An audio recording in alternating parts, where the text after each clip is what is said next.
नमस्कार। ढेर सारी बुरी खबरों के दौर में एक और बुरी खबर आज आ गई। मजदूर थक के सो गए थे रेलवे की पटरियों पर और ट्रेन उनके ऊपर से गुजर गई। अब कोई जरा सा भी संवेदनशील व्यक्ति होगा तो उसको इस पर प्रतिक्रिया देने के लिए शब्द खोजना भी मुश्किल होगा। किसी की भी आत्मा जरा सा भी जागी हुई होगी तो उसको यह लगेगा कि आखिर क्या बोला जाए इस पर। देश जिस स्थिति से गुजर रहा है, जिन हालात से गुजर रहा है, जो अभूतपूर्व मुश्किल है, उसमें इस तरह की खबर आती है तो एकदम झकझोर देती है। लेकिन और निश्चित तौर पर यह एकदम से हत्या है, इसमें कोई कहने वाली बात नहीं, मजदूरों की हत्या है। लेकिन ये जो इरादतन या गैर इरादतन हत्या हुई है, इसके पीछे कौन लोग हैं? क्या सचमुच इसके मूल कारणों पर, मूल वजहों पर कोई बात होगी क्या? या फिर हम सिर्फ वही करेंगे जो हमेशा करते आए हैं? इतने मजदूर मर गए, रेलवे की एक इंक्वायरी बैठ जाएगी, महाराष्ट्र सरकार, वहां का स्थानीय प्रशासन एक इंक्वायरी बैठा देगा और उन सब जांच रिपोर्टों के आधार पर किसी की गलती होगी और जो ऊपर चले गए मजदूर, जो किसी तरह से रोटी का जुगाड़ तो कर पाए थे, रोटी ट्रैक पर बिखरी हुई है, लेकिन रोटी का जुगाड़ करने के बावजूद भी वो जीवित नहीं बचे। वो जांच कमेटी कुछ रिपोर्ट दे देगी, कुछ बता देगी, किसी को दोषी ठहरा देगी, लेकिन क्या सचमुच हम इस निष्कर्ष पर पहुंचेंगे वो जो असली लोग हैं जिन्होंने इन मजदूरों की हत्या कर दी, जाने में, अनजाने में, इरादतन, गैर इरादतन, क्या उनकी पहचान कभी हो पाएगी? और इस विभीषिका के समय, इस महामारी के समय भारत जिस तरह से एक होकर खड़ा हुआ था, उसमें कहीं कोई गुंजाइश नहीं दिख रही थी, कोई आशंका नहीं थी, कोई संदेह नहीं था कि हम इस लड़ाई को बहुत अच्छे से लड़ लेंगे। करना क्या था? जो जहां है उसको वहां रहना था। जो गरीब है उसका हाथ सरकार को थाम लेना था। जो समाज में थोड़ा मजबूत है उसको अपने से कमजोर को पकड़ लेना था। और क्या यह सब नहीं हुआ? यह सब हुआ। लेकिन उसके बाद इस देश में जो घटिया दर्जे की राजनीति करने वाले राजनीतिक दल हैं, पार्टियां हैं, उनको लगा कि अरे ये तो इतनी बड़ी महामारी से लड़ने में ये देश जब सफल हो जाएगा तो उसका पूरा का पूरा श्रेय तो कोई एक प्रधानमंत्री ले लेगा, कोई एक पार्टी ले लेगी, कोई एक सरकार ले लेगी। और उसके बाद अलग अलग राज्यों से अलग अलग तरह के स्वर उभरने शुरू हो गए। सबसे पहले महाराष्ट्र से ही यह स्वर उभरा था कि नहीं नहीं, वो सिर्फ जाना चाहते हैं। उसके बाद एक माहौल सा बना और उसमें सबसे ज्यादा फ्यूल अप करने का काम हुआ था जो आनंद विहार की भीड़ थी, जिसको कहा गया कि देखिए 1947 के बाद ये है, आजादी के बाद इतने ज्यादा लोगों का ऐसे इस तरह से पैदल चलते हुए क्या तस्वीरें बनी, क्या पत्रकारों को कहानियां लिखने को मिल गई, क्या उनके पैर के छाले, क्या एक से एक उस पर कविताएं लिख दी गई, उस पर कहानियां लिखी गई, मैं लौट के नहीं आऊंगा, इस तरह की बातें की गई, भावुक किया गया उनको और भड़काया गया। उस वक्त तो बहुत अच्छा लगा, वो लगा कि अरे यही सबसे बड़ी पत्रकारिता है। जो कुछ लोग, बहुत कम लोग, जिनको बहुत आसानी से सरकारें, चाहे वो केंद्र की हो, राज्य सरकार हो, जिला प्रशासन हो, समाज हो, वो उनको संभाल सकता था। लेकिन अचानक इस तरह से उसको चित्रित किया जाने लगा जैसे पूरा देश बस भाग जाना चाह रहा है, जहां रह रहा है वहां से भाग जाना चाह रहा है, नहीं रहना चाहता कोई। इस सवाल का जवाब कोई नहीं देता है। मजदूरों की हत्या हुई है, लेकिन वो हत्यारे कौन हैं? किन्होंने ये विचार उनके मन में डाला कि नहीं नहीं, यहां से भाग जाना है?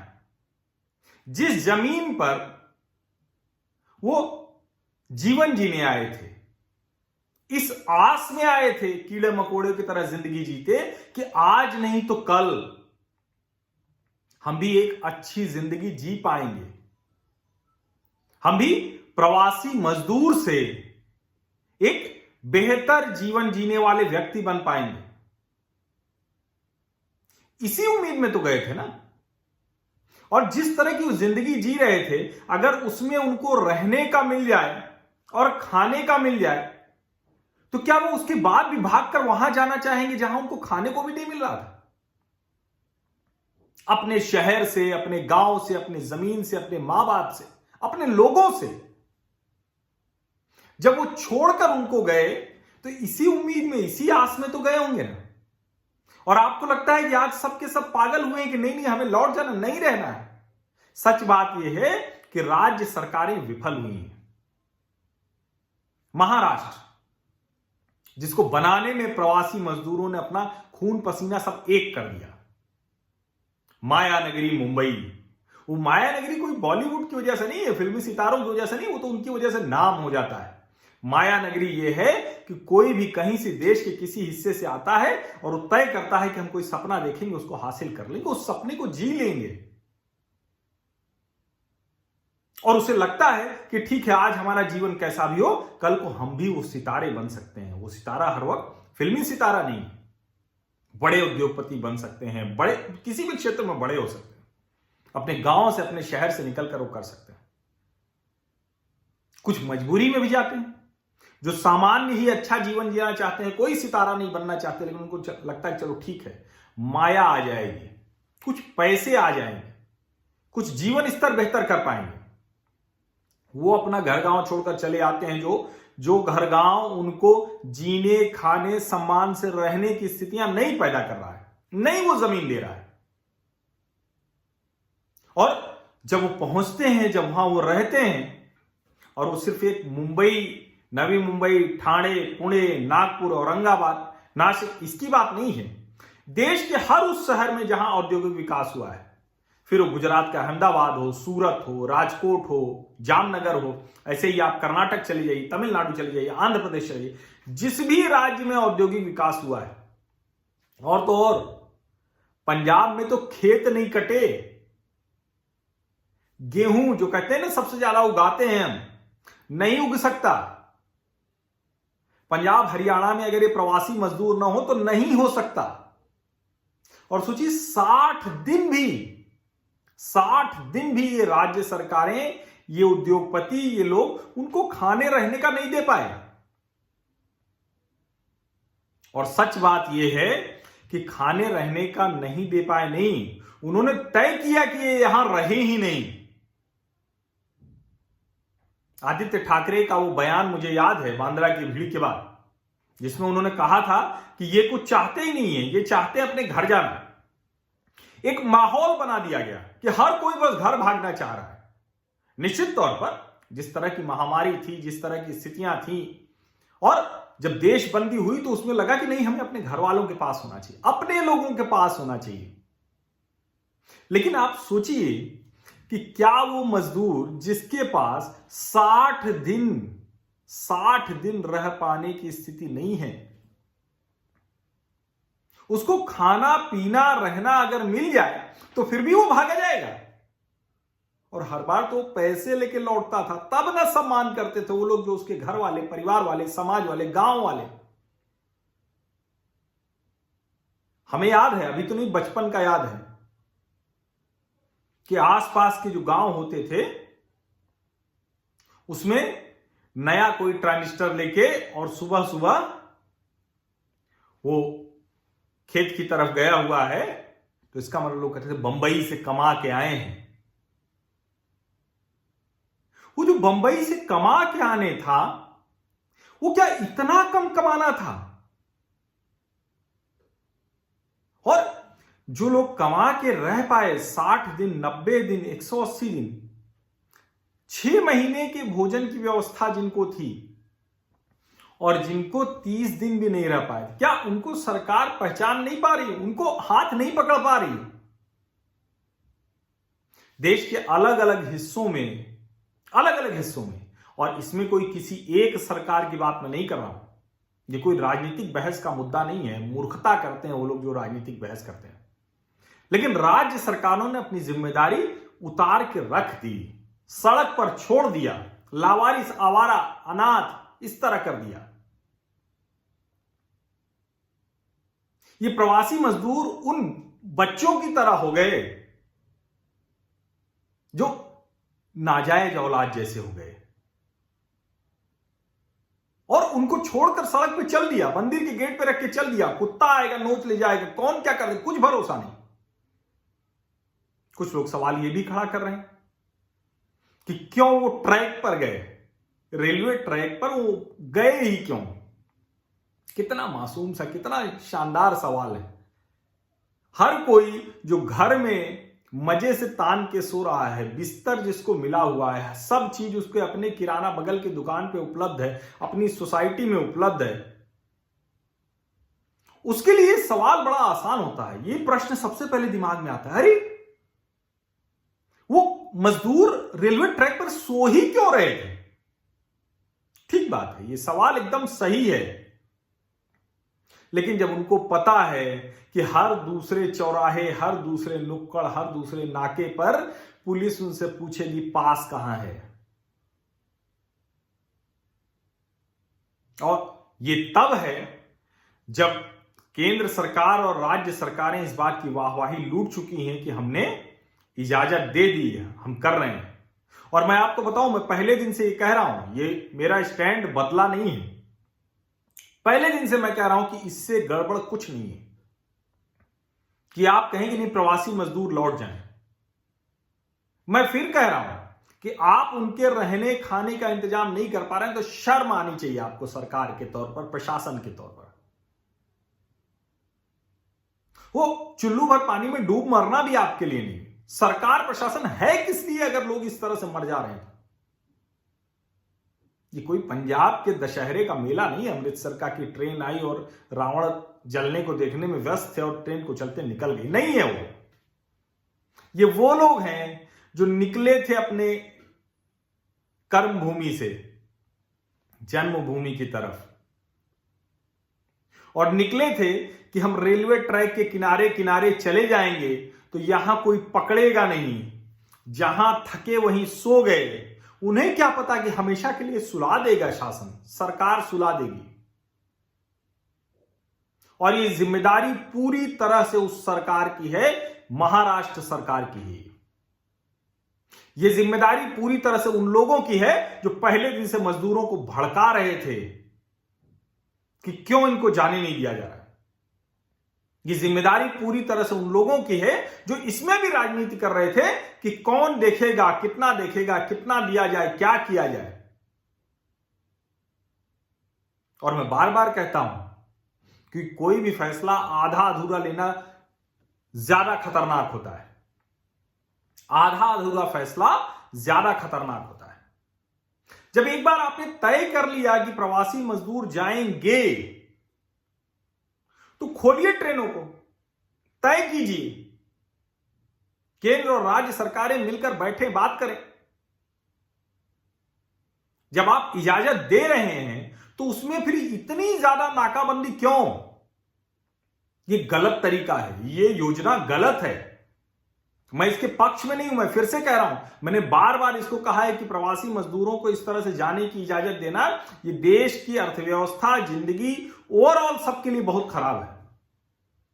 लेकिन अगर आपने इजाजत दे दी, एक बार स्वीकृति दे दी, तो फिर कोई भी जाना चाहे उसको जाने की इजाजत होनी चाहिए।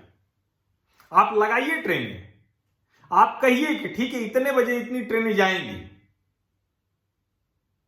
नहीं दे पा रहे हैं आप किराया, राज्य सरकारें, केंद्र सरकार अपनी जिम्मेदारी से भागना चाहती हैं, भाग जाए। उसमें कांग्रेस की वो नौटंकी, अपने राज्यों के साथ तो कुछ कर नहीं रहे, और ये आदमी राहुल गांधी विपक्ष के नेता के तौर पर गजब शर्मनाक व्यवहार कर रहा है। विपक्ष का नेता भी नहीं है, लेकिन आप सोचिए कि सब के सब लहालोट हुए पड़े हैं। जब एक था देश तो यह आदमी लगातार विभाजन की कोशिश कर रहा था। सोचिए ना, कौन है हत्यारे। हाथ जोड़कर निवेदन करने का वक्त था कि आपकी रोटी, आपके रहने का इंतजाम, रोटी रिहाइश, ये हमारी जिम्मेदारी है। जो लोग चल पड़े हैं पैदल पैदल इतनी दूर से, क्या वो लाखों हजारों कमाने वाले थे क्या? वो बस जीवन चला रहे थे। 100, 200, 400, 500, 1000, 10,000 ऐसे बचाते रहे हो कि तब ना खत्म हो गया। और इतनी सामान्य सी बात आपको नहीं समझ में आ रही, और उस पर अलग अलग तरीके की बहस चल रही सोशल मीडिया में।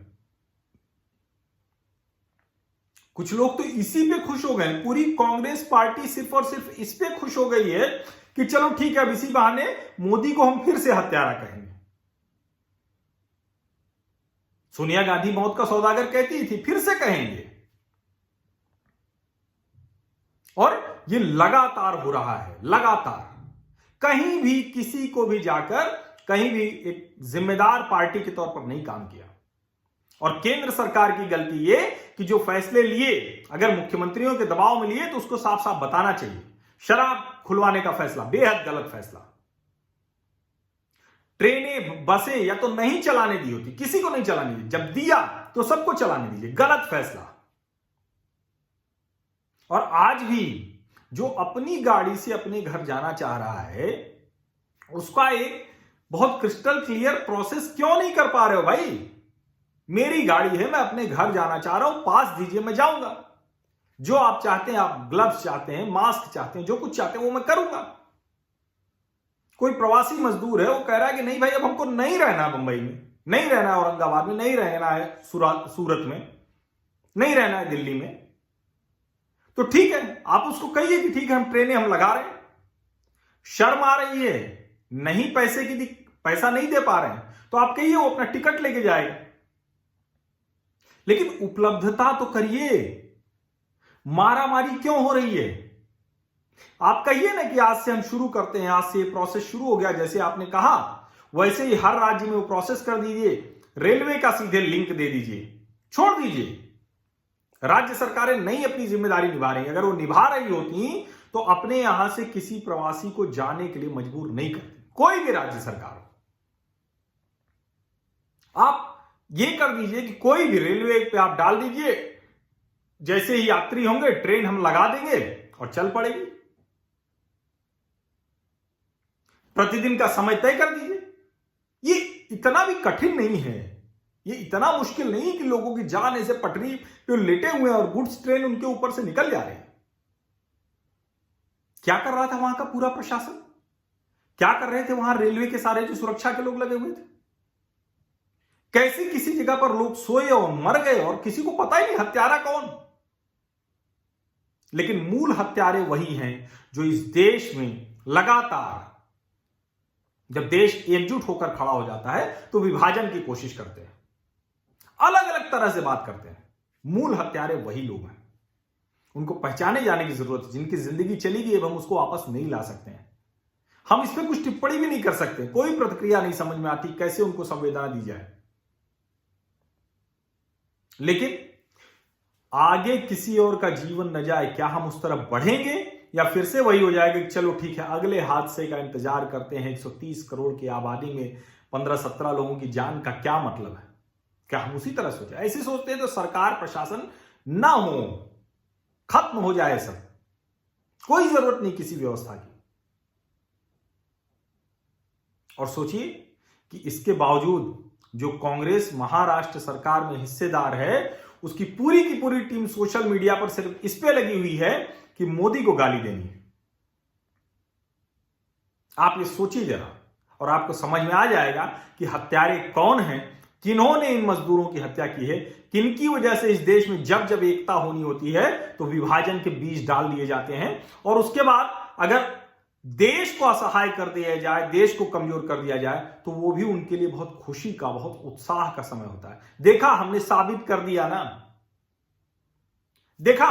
कर दिया ना कि नहीं देश तरक्की कर पा रहा। देखा, हमने साबित कर दिया ना कि हम इस महामारी से लड़ते हुए इतने लोगों की जान नहीं बचा सके।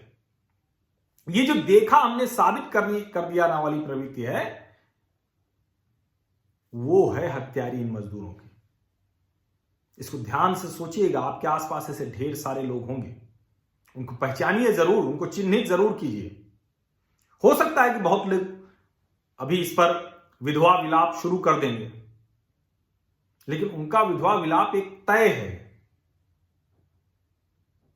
वो उनको पता है कि कुछ भी करके कहां जाना है। और मैं बार बार कह रहा हूं, उन लोगों को चेता रहा हूं जो ये कह रहे हैं कि मजदूर पटरी पर कैसे सो गए।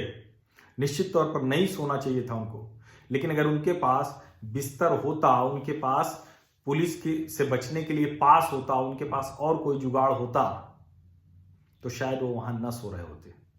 वो भी हमारी आपकी तरह बिस्तर पर सोकर ये सवाल खड़ा कर रहे होते तो कि आखिर रेल की पटरी पर कैसे कोई सो गया है। सोचिएगा जरूर, ध्यान से सोचिएगा कि इन मजदूरों के असली हत्यारे कौन हैं। ध्यान से सोचिएगा कि इस देश को एकता के बंधन में कौन नहीं देख सकता। ध्यान से सोचिएगा कि इस देश में जब लगता है कि चीजें सब ठीक हो रही हैं, तो किसको जो है इसको अंतर्राष्ट्रीय स्तर पर देश की छवि खराब करनी है। देश के अंदर समाधान नहीं बताना, सिर्फ समस्याएं गिनाना और समस्याओं से लोगों को डराना कौन करता है? कौन है जिसने मजदूरों को भड़का दिया कि नहीं भाग जाओ, बहुत बुरा हाल है? ये राज्य सरकारें क्यों नहीं संभाल पाई? ये सब इन मजदूरों के हत्यारे हैं। ये सब अच्छे से पहचानिए उन चेहरों को, अच्छे से पहचानिए किसने इन मजदूरों की हत्या की है, किसके उकसावे पर ये मजदूर चल पड़े और रेलवे ट्रैक पर चलते चलते थक कर सो गए। रोटी जुगाड़ लिया लेकिन जीवन नहीं बचा सके। भूख से नहीं मरे, ये सोचिएगा जरूर।